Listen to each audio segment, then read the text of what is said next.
I breathe out the tension I carry.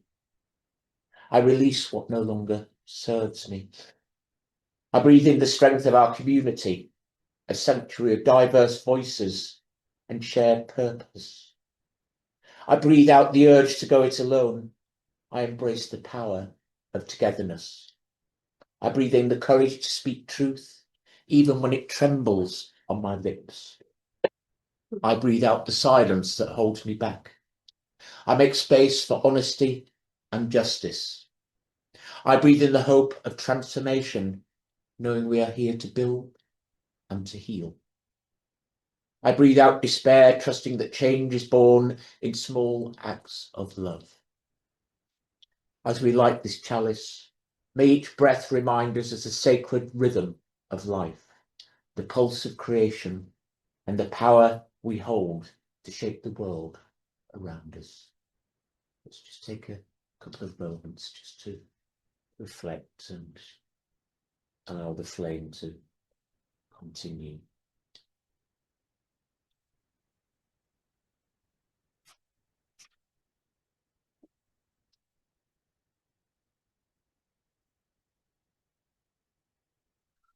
So have now a short prayer meditation, whatever you feel it is, and if you'd just like to continue this spirit of sort of relapsing into the service. Beloved companions, when we arrive in this place, all we have to do is breathe. We don't have to impress or convince or win over. We don't have to know the words.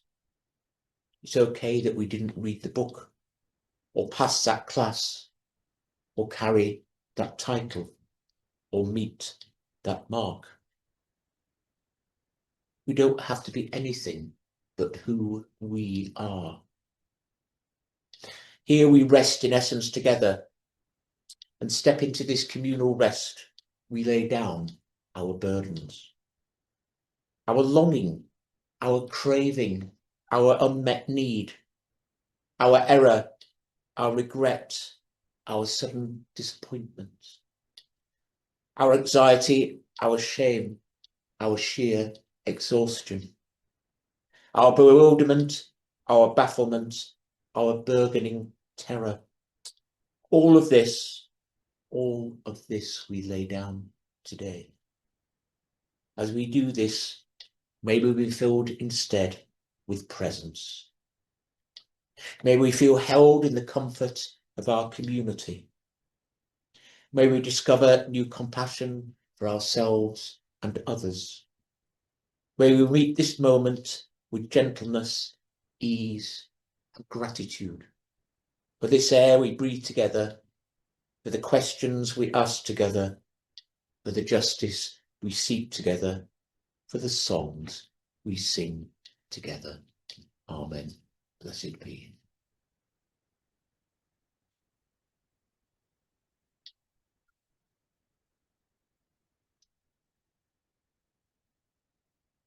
The first reading is from a book. I found about 3 or 4 extracts from this book, and I felt this was the most appropriate. It's called Rest is Resistance, a manifesto by Tricia Hersey. This is from pages 28 to 29. Of course, me being me, when I find a book that's got some interesting extracts from it, I end up ordering the book, so it's on its way, and it will explain why I never have any money. I've got a pile of unread books, good for a rainy day. Rest is not a luxury. You are worthy of rest. We don't have to earn rest. Rest is not a luxury, a privilege, or a bonus we must wait for when we're burned out. I hear so many repeat the myth of rest being a privilege. I understand this concept and still deeply disagree with it. Rest is not a privilege because our bodies are still our own, no matter what the current systems teach us. The more we think of rest as a luxury, the more we buy into the systematic lies of ground culture. Our bodies and spirits do not belong to capitalism, no matter how it is theorized and presented. Our divinity secures this, and it is our right to claim this boldly. I'm not grinding forever. I trust the Creator and my ancestors to always make space for my gifts and talents without needing to without needing to work myself into exhaustion. Rest is resistance. To remember somebody telling me a short quote that said somebody was quite ill and they said, if you don't take enough rest, then your body will make it do it for you. Yeah.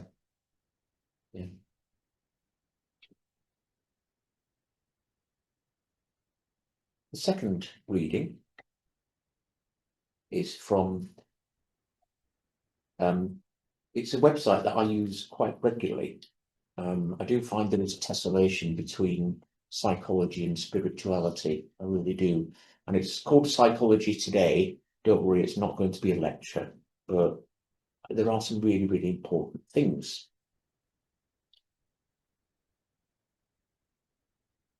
This is about work-life balance. Studies show that the greater work-life balance, the better physical and mental health of employees. Years of research have been done, but achieving such a balance can be challenging. Looming deadlines, demanding workplace culture, and demands on non-working hours. The value of taking that postponed holiday and setting reasonable boundaries around minimising communication with work colleagues outside working hours and many. Again, improving mental and physical health and improving sleep. Furthermore, holidays, vacations can be effective at raising levels of happiness, making time to reconnect. Time away from the daily grind also expands our creative abilities. Our time and energy are valuable and finite assets.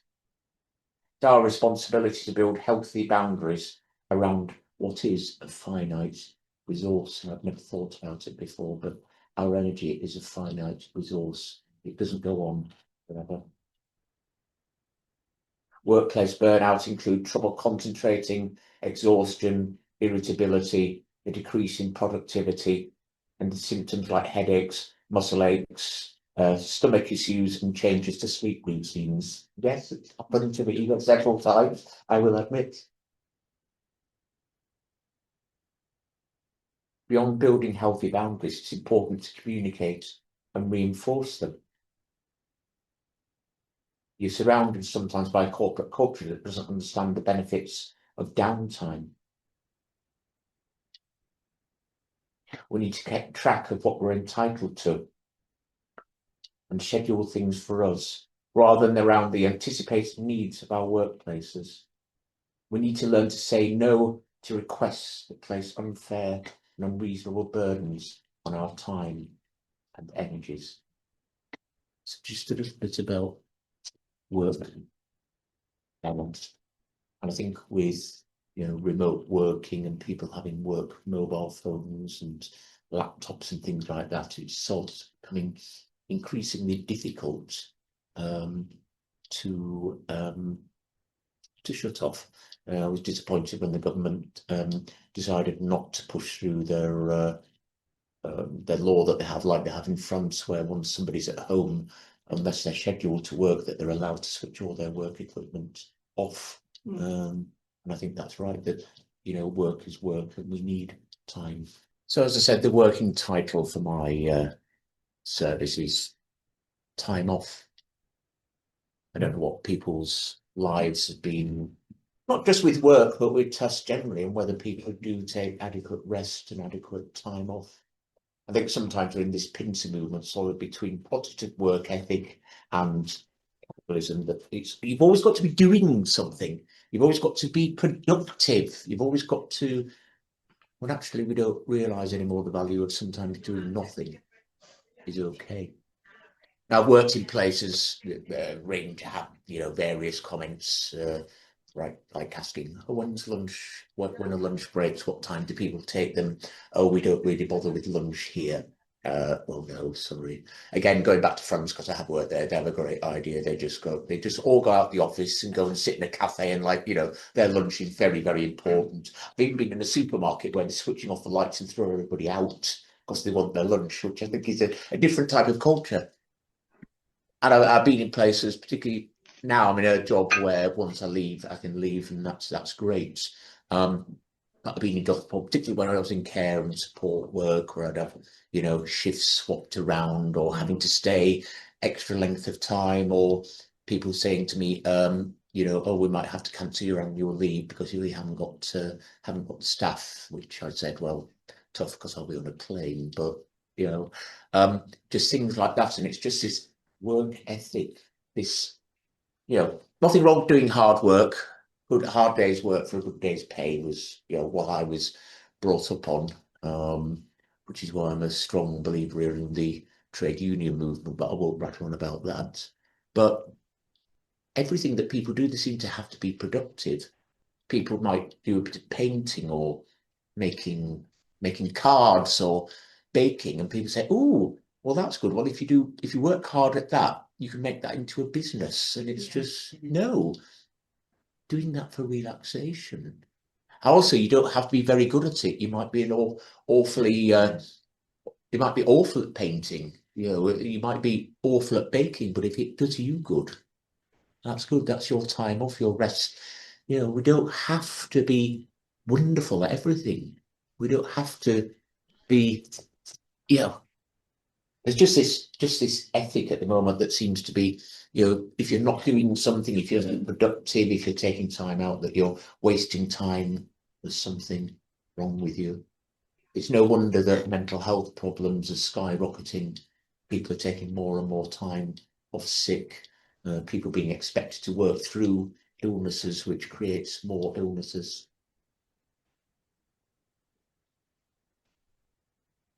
Remember when I did that opening, I was talking about the fact of we're here, it doesn't matter while we're here, we don't have to pass the class, carry the title or meet the mark, just have to be who we are. And I think sometimes that's where churches, our faith, religion, whatever you like to call it, I think that's where it can come in. I always call this a special hour, and the reason that I call it a special hour is because I don't know anywhere else apart from a Unitarian service where you can just come and just be yourself. You can be quiet. You don't have to join in the hymns. You don't have to join in the prayers. You can simply just sit there and just be part of the community and just enjoy the cup of tea and a biscuit afterwards. It's fine. But I don't know anywhere else where you do get a special hour where you can just be yourself and take that time out from scurrying around the world.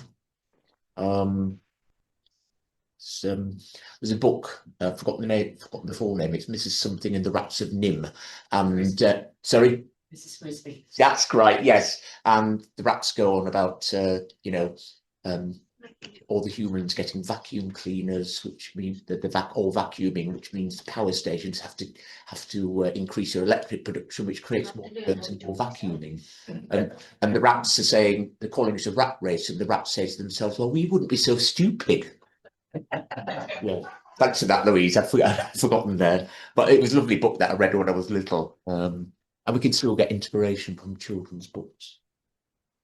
So I thought about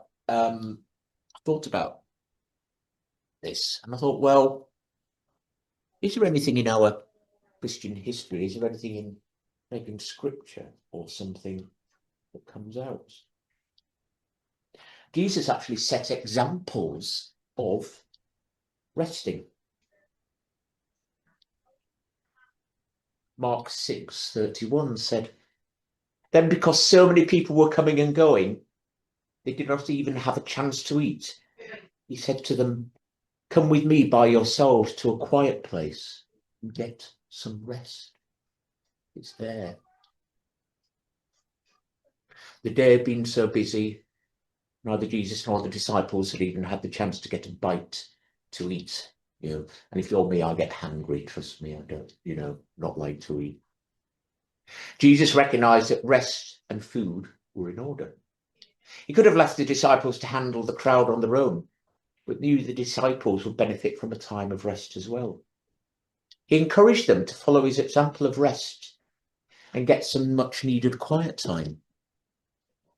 So I would ask you, how can you provide a similar example to those who are under your supervision or care? And that includes yourself. How can you remember that you need some rest and some quiet time?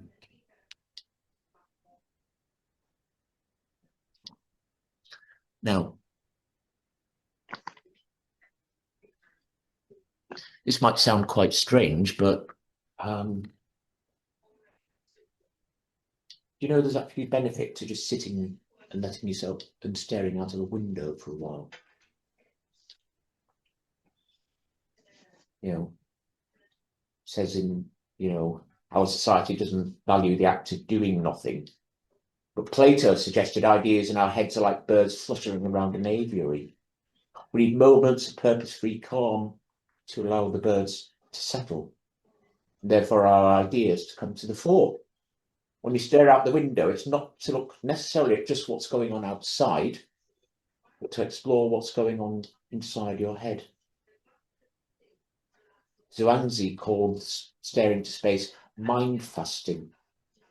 And author Marisa Peer said, daydreaming, zoning out, or gazing into the middle distance can be good for a person, allows us to escape from our crowded minds. It creates space for us to find answers, giving us a deep insight into ourselves and permission to be purpose-free. Marisa says we feel guilty for staring out of a window, you know, remembering when you were told off at school for daydreaming, and I was, of course, a big daydreamer. Inventors and geniuses have credited daydreaming with a root to their eureka moments. The Japanese even have a word for the art of gazing, boketo, think of it as mini meditation. Dr. Sandy Mann, lecturer at University of Central Lancashire, author of The Science of Boredom, probably another book I'll end up buying. When we stare out of the window, we experience low levels of stimulation. So we start to look inwards to increase and avoid feeling comfortable feeling of being understimulated. Always let our minds rest. Firing of networks and connections becomes less conscious, allows us to see things in now new ways. That includes these. Now, I was reading that every time that we click on our phone, and I'm a habit of one, you know, maybe it's because I do suffer with various mental issues, including anxiety. I'm forever flicking on my phone, but apparently we're resetting our brain each time, and it's never recovering. And whilst we do just take time just sitting and, you know, staring out of the window, or just, you know, having a cup of coffee and just, you know, taking that time out, it's really important, isn't it? It's really important that we do this. We're thankful for our bank holidays, although, again, it's quite frustrating, isn't it, that we get, sorry, I'm just flicking there, that we get sort of 3 in a row, then only get 1 between now and Christmas, but, you know, they could do with 2 or 3 more, you know. And maybe, again, in some parts of Europe where they have sort of regional and local holidays as well, and don't seem to see a problem with it. You know, Bank Holiday Act of 1871, which was mainly banks and financial institutions, introduced by Sir John Lubbock, a banker.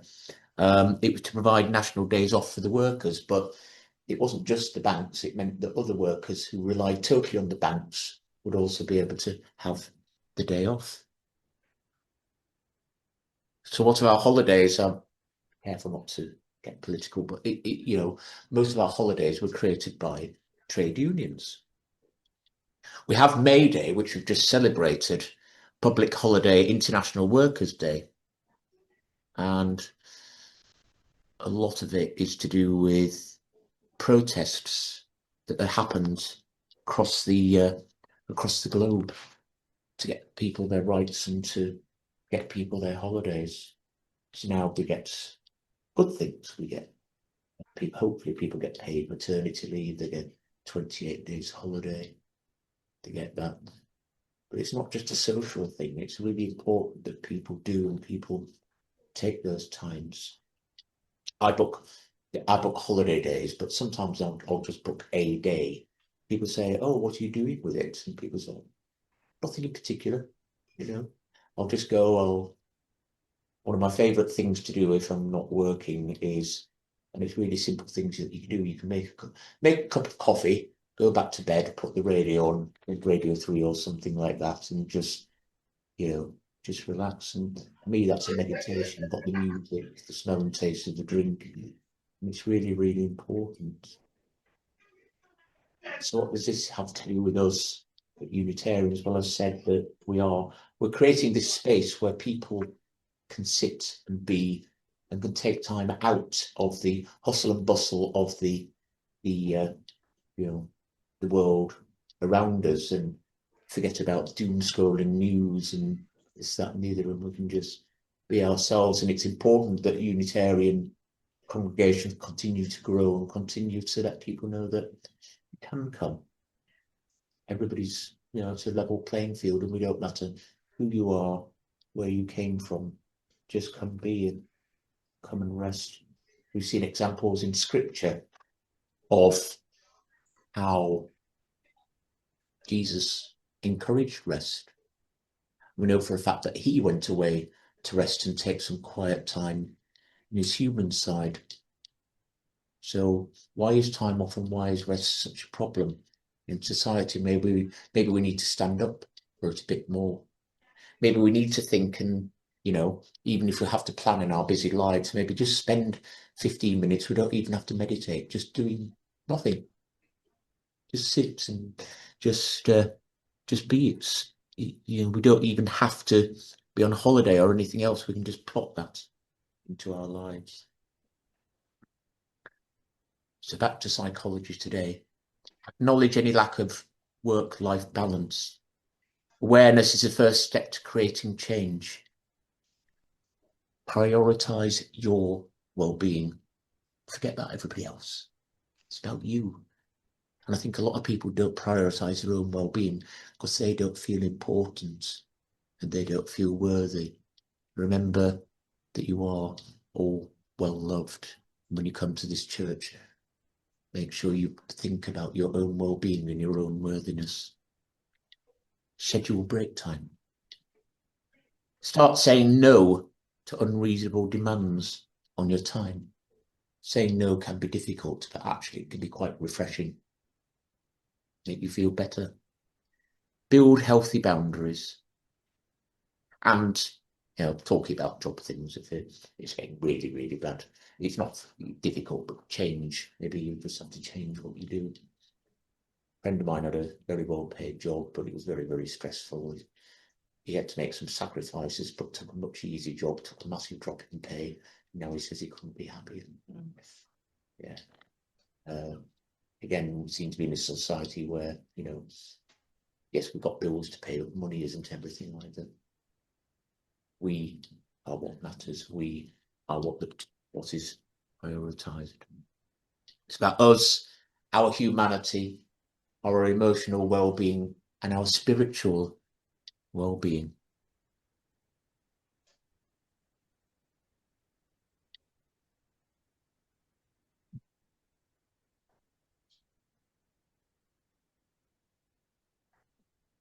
Our divinity secures this, and it's our right to claim this boldly. I'm not grinding ever.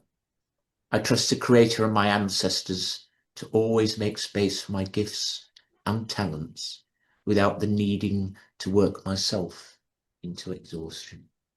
That's my thoughts on time. I'm going to come to a time of sharing. This is the church is about everybody.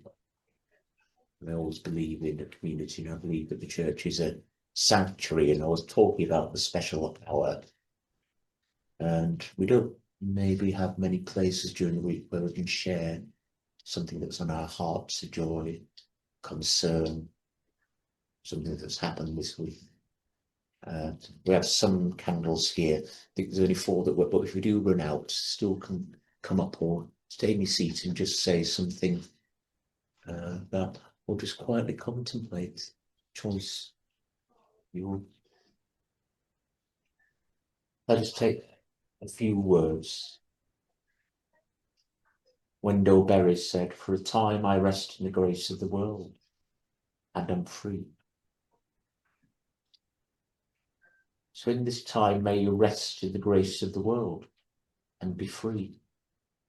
In weakness, may you sense the strength of the eternal hills and rest in the grace of the world.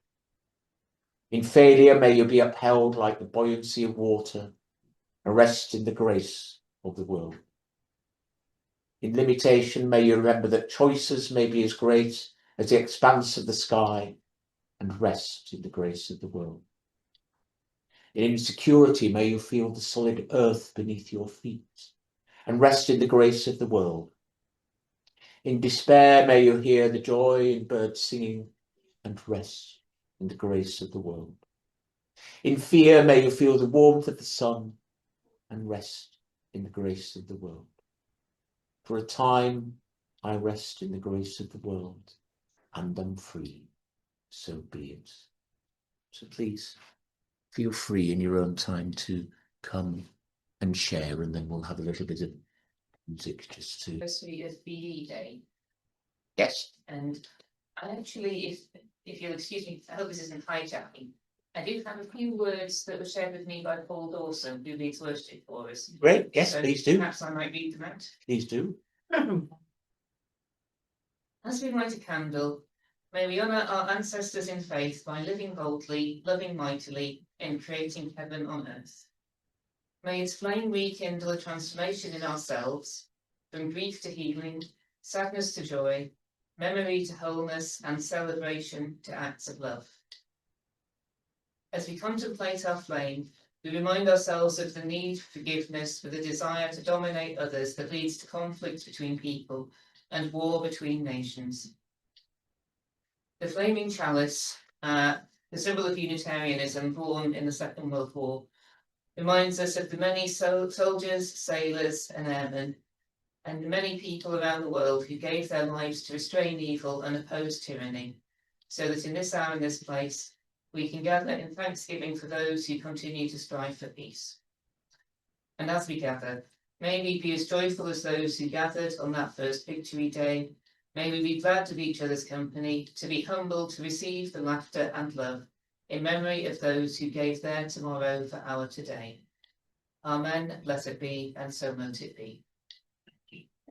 I say thank you from us all to us all. Thank you for being here. Thank you for your singing and your silence, your presence and your prayers. For it is by your being that we can know the depth of being. It is by your singing and silence that we can know a unity and togetherness. It is by your presence that we can know that other presence here, being together. Thank you. Amen. Blessed be. May be blessed in the week ahead, and may you travel safely back home or wherever you're going after the service.